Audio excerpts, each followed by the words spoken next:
was there a threat on your life, or No, there was a threat to my manhood more than anything else. I got going because of a dare.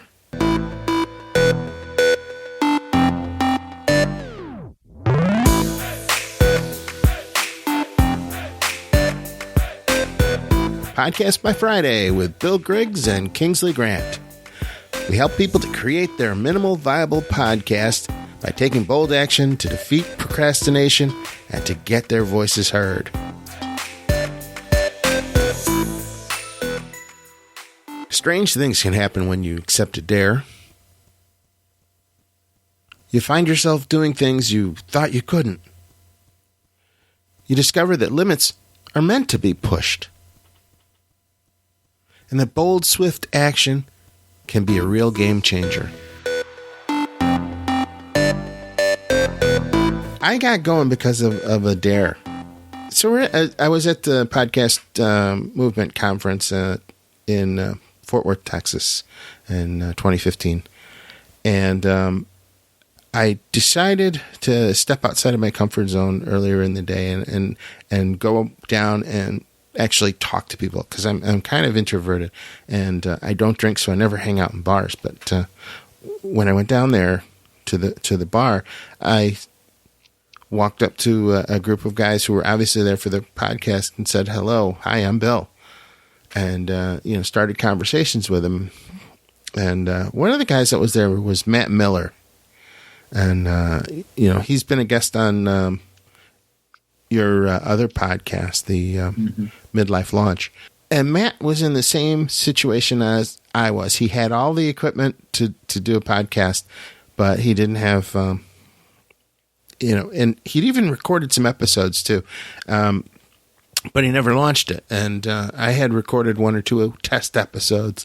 And so, we sat there talking to each other, and towards the end of the day, Matt reaches over and he says, "You know what? We need to stop this." He says, "I dare you to launch your podcast by Friday. And I'll do the same." And I looked over at him, and I looked him in the eye, and I accepted his dare, stuck out my hand, and,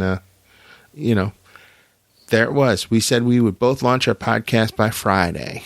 And that was a pretty tight schedule, because when we left the conference, it was I got home on Tuesday. So, wow. So I had to go out and conceive how the show was going to go, set up my website, do all of those things, and put up the podcast by that Friday. And I just squeaked in under the under the limit, because it was like 11:50 or something when I posted the podcast, and Matt had done his earlier in the day, so that even added to it. Oh wow, Yeah. Pressure. Yeah. Wow.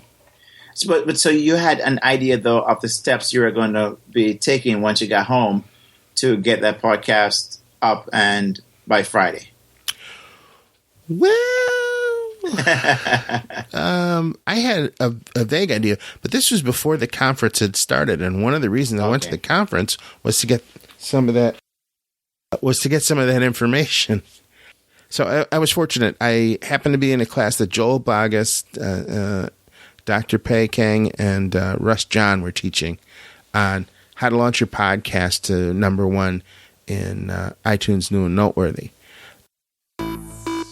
Dares are usually easier when you do them together with someone, whether it's an accountability partner or just a friend at a bar, somebody you just met, or a crowd of other people.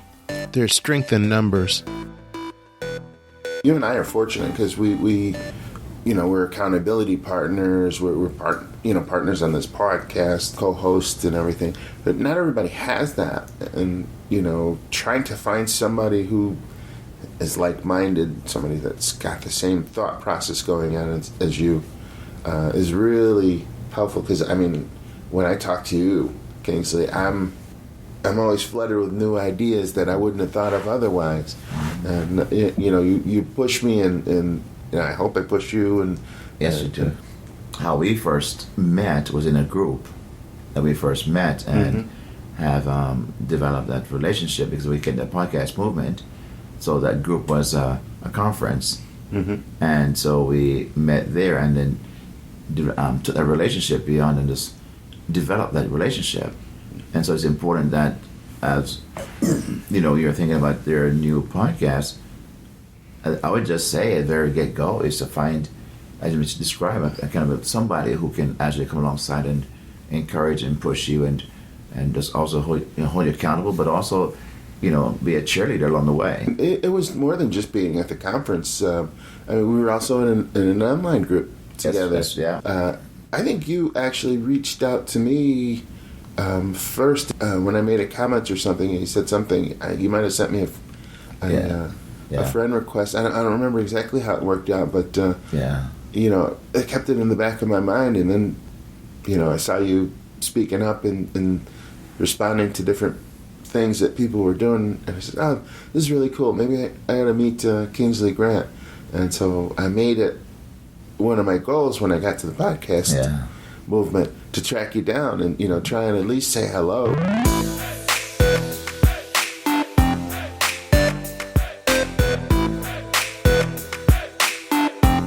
I think it's such a cool thing because we basically, again, is having that initial point of entry, which was the Facebook group and then the podcast movement in 2015. And then, it, of course, has developed where we have these weekly calls. But I think that, a person who wants to get their podcast up by Friday, they're looking at, okay, well, what are the... Do I need to have all these things? Do I have to have the equipment? Do I need to buy this gigantic software or this gigantic microphone or this expensive microphone or this, all these different things. They're having to add them at one time. Where do they start? That's what sometimes they're struggling with, Yeah, and the truth is you don't have to do any of those things. I mean, you get better quality podcasts by having better quality equipment and knowing how to use it, but the reality is you can be doing a podcast on your cell phone, if you have to. And they've got some great mics. We saw some really cool mics by Shure and Samson and, Audio-Technica and everything. And none of them were over $100. Right. It's not a big deal, the equipment right off. Don't get me wrong. You sound better with a Heil PR40 than you will with the microphone on your iPhone. Yeah. But you sound pretty good with the microphone on your iPhone. For example, I use an Audio-Technica 2100, and I use that and I go straight into my Mac. That's where I record my show, my other podcast. And I remember last year the keynote speaker, who is crushing the idea of her audience is such a large audience, Aisha, and she used her iPad for everything to record her show. When I got started, I went out and I decided, I'm going to buy the best equipment my money can afford at the moment because I'm in this for the long haul. So I went out and I bought the Zoom H6 6-channel recorder, and I got a big Yamaha mixer and everything, and booms, and I bought 5 or 6 different kinds of mics and cables and everything, and I didn't need it all. I could have gotten by with way less stuff. Yeah. The point is, I sat there for a year with all this equipment, not using it because I didn't know how to plug in the cable the right way. Not getting hung up on the equipment. That's the biggest thing.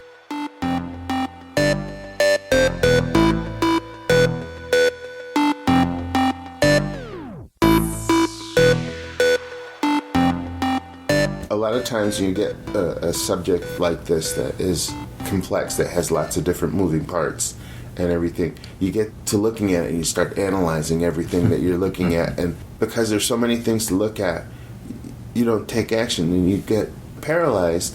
So you're having the idea that we have here is we're going to help you try and avoid that, because there's no reason to let that be a stumbling block.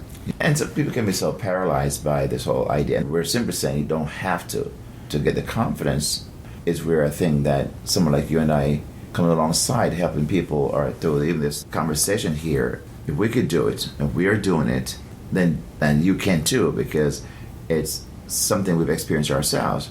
We are experimenting with other ideas, so we don't have it all worked out yet. We don't have it all planned out, but we can do this kind of conversation to show you don't have to know everything about what that might look like a month from now, a year from now. It's just like the whole idea of just-in-time learning. What do you need right now to get started? And we're suggesting that you have possibly everything you need right now to get started. All you need to know is your destination, where you're trying to go. You don't need to know how to get there, because you can find that out on the fly. People will help point you in the right direction. We don't have a full picture yet of what we're going to do, and we don't need it in order to get started. Yeah. And that's the whole point, to take bold action now. Yeah. Because we're shooting for the minimal viable podcast. Yeah. The podcast that we need to get it done. It's not the perfect podcast, because if you're waiting for perfection, you'll be waiting all day.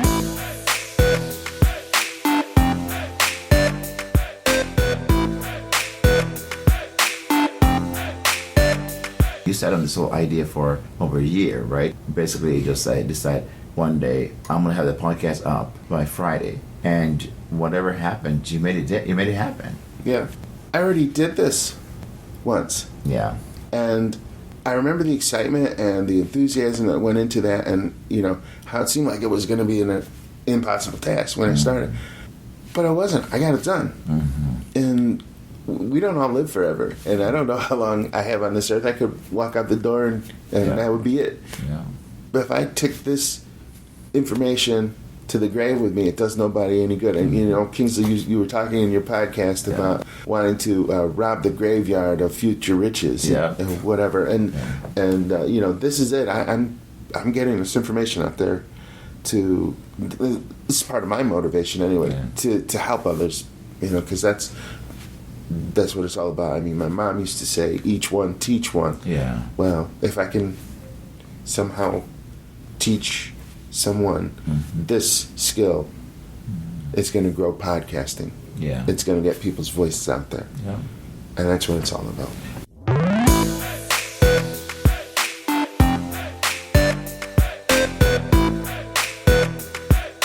What do you find to be the thing that kept you from pulling the trigger and not procrastinating? For me, what happens is I always want to know as much as I can about a topic before I do something. So I'm a very quick study on most things that I try and do, but I like to learn enough to be functional at whatever it is. So I'm like a mini expert on everything. And sometimes, sometimes that takes quite a bit of time. I laugh because I found that to be one of the things that work against me as well. I feel like I don't know enough. I feel like I need to know some more. I feel like I don't have enough information, and it goes on and ad nauseum. It never stops. That tends to be what I experience sometimes. Yeah. And it can get in your way. So the trick for me is to finally decide what it is I'm going to do and just start. Even if I don't finish what it is that I'm doing, starting really helps to solidify the process in my head.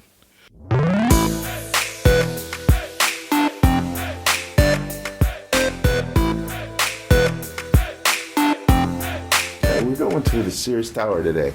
Yeah. Right? And they have an observation deck on there that's got a glass bottom floor. And so we're up, hundreds of stories up in the air, and you'll be standing on air looking down at the city and the feet below you. And I know there's going to be hesitation when I get ready to step out onto that glass deck. And if I think about it too long, I may never do it. Yeah. So I'm just going to go and do it.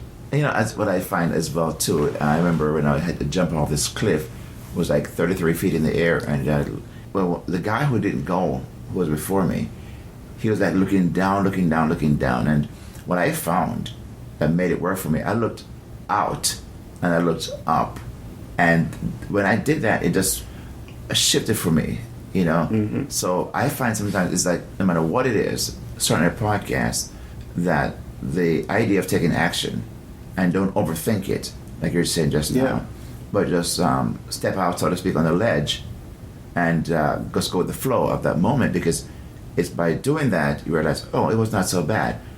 I've gotten started, I got over my hump, now I can begin to roll.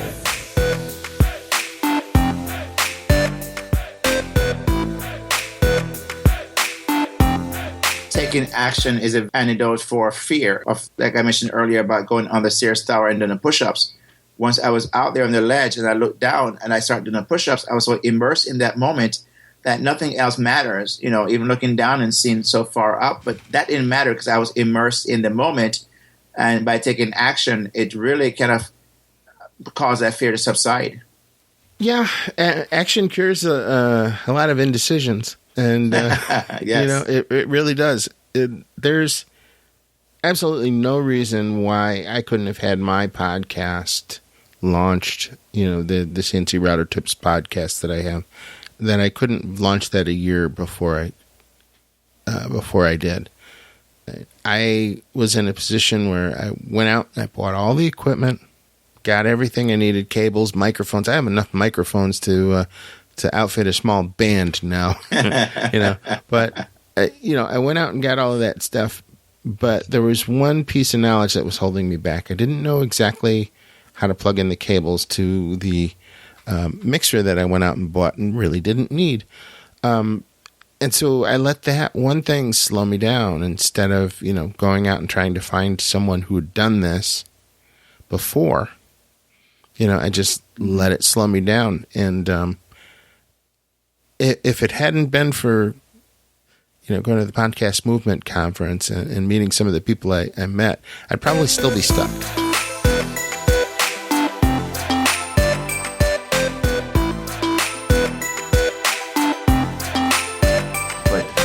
It's that we're willing to step out there and put our voices out there, because we know that the importance of the idea. And you know, the sad part is to see a person walking around almost like zombie-like, day in, day out, with these ideas in their head and can't get it out. You know, and they know they have this wonderful idea. And then the sad part sometimes is when you go and find somebody a year from now who is doing almost something very similar to the idea you had in your head, and you're kicking yourself and say, "Oh man, I wish I had just pulled the trigger on that."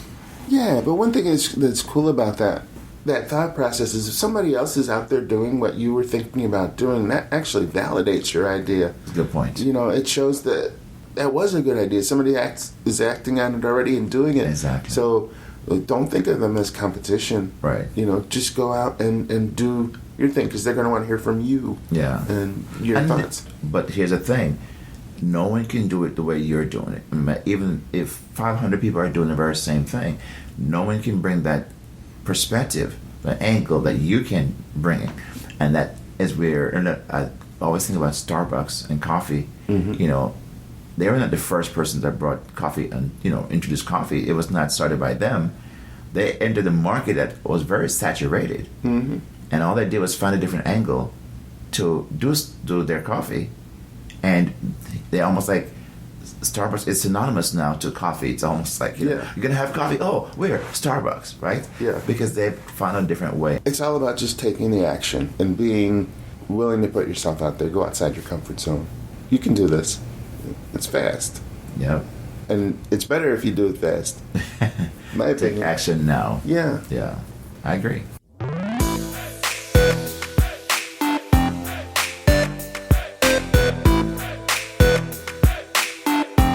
I don't think we even have to worry about making this a neat and tidy bow that we wrap up, because we're going to have more of these discussions about, you know, about this process as we quickly build this out. Because today is Saturday, so we've got a week to not only record these things, but to get this podcast launched. You know, so we're putting our money where our mouth is, really. Yeah. You said it. Guinea pigs, or the test dummies? Yeah. I hope you gained something from hearing our brainstorm as we were sitting here discussing the idea, because a lot of times this stuff never gets heard, you know, and we don't remember it later after we've taken that step. But it's just kind of cool that we thought about it halfway through to throw the recorder on. That's right. Yeah. Hey, that would be a great idea. Let's, as we're working through the idea, let's let people hear what we're thinking. Yeah. Yeah. And just like, why not grab the recorder, turn it on, and just start talking? Mm-hmm. And that's like the very same thing. Why not just decide, let's get started. I must have this by Friday, and let's get started, take action. Start taking that action. Podcast by Friday. Take bold action to create your minimal viable podcast today. Check out new episodes at podcastbyfriday.com or on iTunes or Spreaker.